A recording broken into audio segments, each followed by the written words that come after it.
All right, folks, buckle up. We're diving headfirst into some seriously choppy waters in the tech world today. Yeah, we're talking about the first ever porn app that's been allowed on iPhones in the EU. Hot Tub is the name, and it's causing quite a stir. It's really fascinating to see how this app is pushing the boundaries of Apple's control. Yeah. Their App Store is famously strict. Totally. And at the heart of this whole thing is the EU's Digital Markets Act, or DMA. I mean, this thing is a game changer, right? It's designed to loosen the grip of those tech giants, make the market more competitive. Absolutely. What's so interesting about the DMA, though, is that it's not just about adult content. It's about opening up the entire app market, giving users more freedom, more choice, and potentially even lower prices. So even if you're not interested in this particular app, the impact of this could be huge at PE. Yeah, I think a lot of people are going to be surprised by the ripple effect of this whole thing. But okay, let's get back to Hot Tub for a minute. What makes that so different from, say, your typical adult website? Well, for starters, the developer, a mysterious figure known only as C1D through R, has a history of, well, pushing the limits. They're pretty famous in the tech world for iPhone jailbreaking. Okay, now I'm curious. Jailbreaking, for those of us who aren't tech wizards, what does that even mean? So basically, jailbreaking is a way to hack your iPhone to bypass Apple's restrictions. It lets you install apps that would never be allowed in the official App Store. Oh, okay, I see. So it kind of makes sense that this developer is at the forefront of this whole controversy. Exactly. They're not afraid to challenge the status quo. And with Hot Tub, they've created an app that aggregates content from popular adult sites, but with a major focus on user experience. User experience, what does that mean in this context? Think about the most frustrating parts of browsing online. The ads, the trackers, the clunky design. Hot Tub eliminates all of that. It's sleek, elegant, and prioritizes privacy. So it's almost like they're trying to reinvent the whole way we think about adult content online. Yeah, and that's one of the reasons this is such a big deal. It's not just about the content itself. It's a challenge to the entire ecosystem. And we can't forget, this whole thing wouldn't even be happening without the EU's Digital Markets Act. Right. The DMA is a real turning point, and not just for people who are interested in adult content. By forcing Apple to allow third-party app stores, the EU is essentially taking a huge chunk of power away from Apple and giving it back to the users. Okay, so it's like a power shift in the tech world. And that makes me wonder, what other kinds of apps could we see popping up on iPhones now? Apps that were previously banned because they didn't fit Apple's strict guidelines. That's a great question, and honestly, it's hard to predict all the possibilities. I mean, we're already seeing alternative app stores gaining traction, but think about it. Apps that offer alternative payment methods, apps that let you sideload content, these were all things Apple was very resistant to. Things that give users more control over their devices. Exactly, and those kinds of apps could become a lot more common in the EU because of the DMA. Okay, so a lot of potential changes on the horizon. But let's be real. Apple must be pretty unhappy about all of this. To put it mildly, they've been very vocal about their concerns over Hot Tub, particularly when it comes to safety, especially for children. They've even had to scramble to make it clear that they don't endorse the app, even though it's, well, technically available on their platform. There's a real clash of values going on here, isn't there? Absolutely. Apple has built its whole brand on security and a carefully curated app experience. Now they're in a position where they have to allow an app that goes against everything they've always stood for. It's almost ironic, isn't it? Apple, the company known for its strict control, is now forced to be more open. Exactly. And they don't really have a choice in the EU. That's what makes this whole situation so fascinating. It shows that even tech giants aren't above the law. They have to comply with regulations. Remember that little incident where AltStore, the platform that actually distributes Hot Tub, tried to claim the app was Apple approved? Oh, yeah. That was wild. And Apple shut that down immediately. It shows just how high the stakes are and how fiercely they're trying to protect their image. This whole situation feels like a real turning point.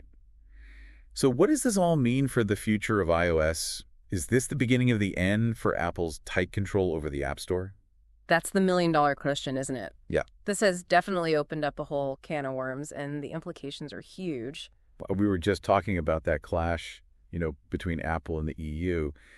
But I'm really curious about the wider impact of all this. What does it mean for, developers, especially those outside the adult content world? Well, that's where things get really interesting and potentially messy. It's this idea of a fragmented app market. Fragmented app market. Okay, I'm not sure I'm following. So imagine a world where the apps you see on your iPhone are actually different depending on where you live.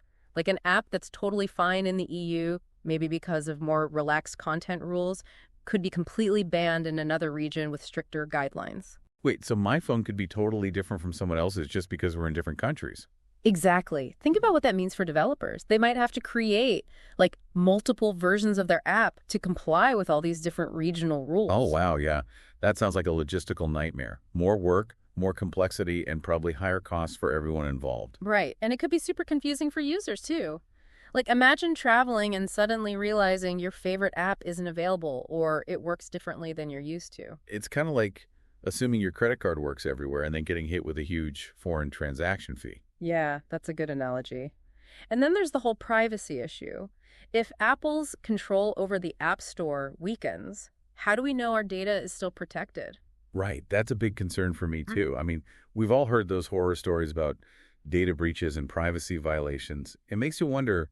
Absolutely. With all these third-party app stores coming into the picture, transparency is more important than ever.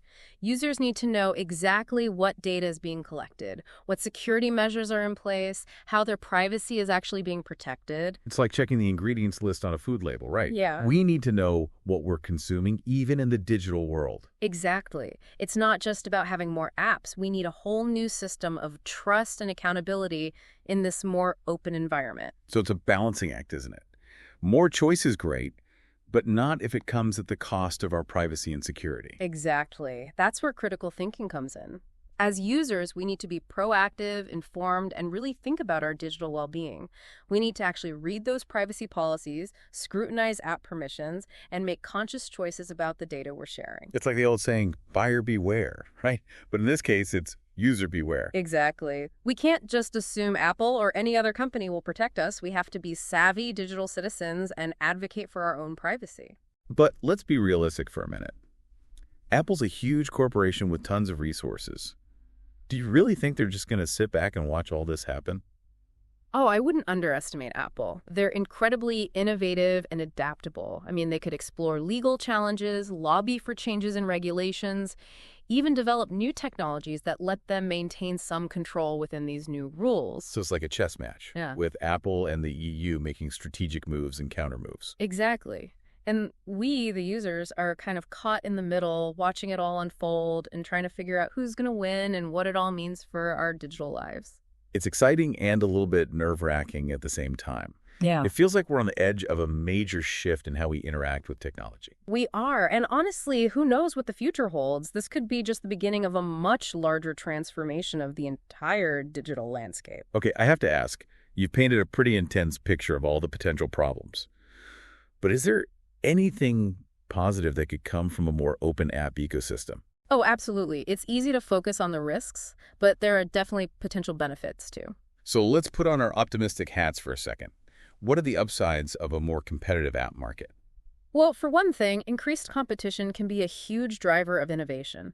With fewer restrictions, developers might be more willing to experiment, take risks, and create really groundbreaking apps that push the boundaries of what's possible. It's like taking the training wheels off a bike, right? Suddenly you can go faster and explore all this new terrain. Exactly. And that freedom could benefit users in countless ways. We might see apps catering to really niche interests and communities that were previously ignored. Like, I'm imagining an app for everything, from learning ancient Sumerian to connecting with other left-handed ukulele players. The possibilities are endless. And don't forget about prices. More competition usually means lower costs and better quality for everyone. So users win on multiple fronts: more choice, lower prices, and hopefully more innovative apps.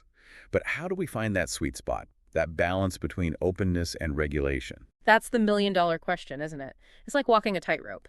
You need to find that perfect balance where you can move forward without, taking a tumble.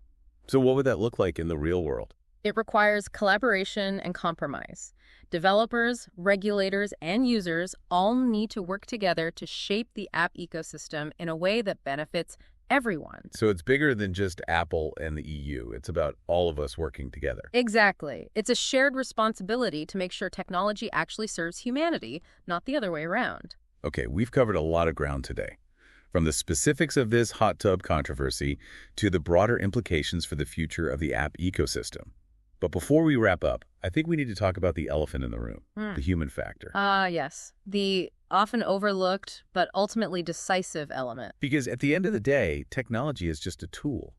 And its impact really depends on how we as humans choose to use it. And that's what makes this whole conversation so fascinating. As technology evolves, so do our values, our behaviors, everything. It's like fashion, right? Something that's considered shocking one day becomes a classic the next. That's a great analogy. It really highlights the constantly shifting relationship between technology and society. So as we enter this new era of a more open app ecosystem, we need to be mindful of that human element. Absolutely. It's not just about the tech itself, it's about how technology shapes our lives and our perceptions of the world. We need to remember that technology isn't neutral. It reflects our values, our biases, our aspirations, everything. And just as we shape technology, it shapes us in return. That's a pretty profound thought. It makes you think about the ethical implications of our choices and how we use these tools. Exactly. We need to be aware of the power dynamics at play and try to use technology in a way that actually promotes well-being and understanding. So it's not about letting technology control us. It's about using our own ingenuity and empathy to guide it towards a better future. Precisely. We have the power to choose and create the digital world we want to live in. That's a really empowering message. And on that note, I think we'll wrap up this part of our deep dive. Don't worry, though, we'll be back soon to explore even more facets of this ever-evolving tech landscape. All right, welcome back to the deep dive, everyone. We've been really digging into this whole hot tub situation and the EU's Digital Markets Act. And I gotta say, there's a lot to unpack here. Yeah, no doubt. It can get pretty overwhelming, all those technical details and legal battles, but what it really comes down to is your experience as a user, your choices, your privacy. Those are the things that matter. So, okay, let's cut to the chase. For our listeners out there who are thinking, all right, what does all this mean for me? What's the key takeaway? I think the biggest takeaway is this. The digital world is changing, and it's changing fast. It's not as simple as it used to be. Like, you can't just assume that Apple, or any tech giant for that matter, has total control over your phone anymore. It's like we're moving from this carefully manicured garden into a wild jungle, right, where anything could happen. That's a great way to put it. And in a jungle, you got to be a lot more aware of your surroundings. Be prepared for the unexpected. So practically speaking, what does that mean? How can our listeners navigate this new, wilder digital landscape? First of all, stay informed. Don't just passively absorb whatever's thrown at you. Read about these changes, actually try to understand what the DMA is and what it could mean for you. Pay attention to how these companies are reacting. It's like you wouldn't go on a hike without checking the map first, Okay. right? You got to know what you're getting into. Exactly. And secondly, don't be afraid to ask questions. Don't just accept the default settings or the first app that pops up in the store. Think critically about the data you're sharing, the permissions you're giving these apps, and how all that might affect your privacy. It's kind of like reading the fine print, whether it's a contract or a privacy policy. Those details matter. Absolutely. Sometimes the most important stuff is hidden in plain sight.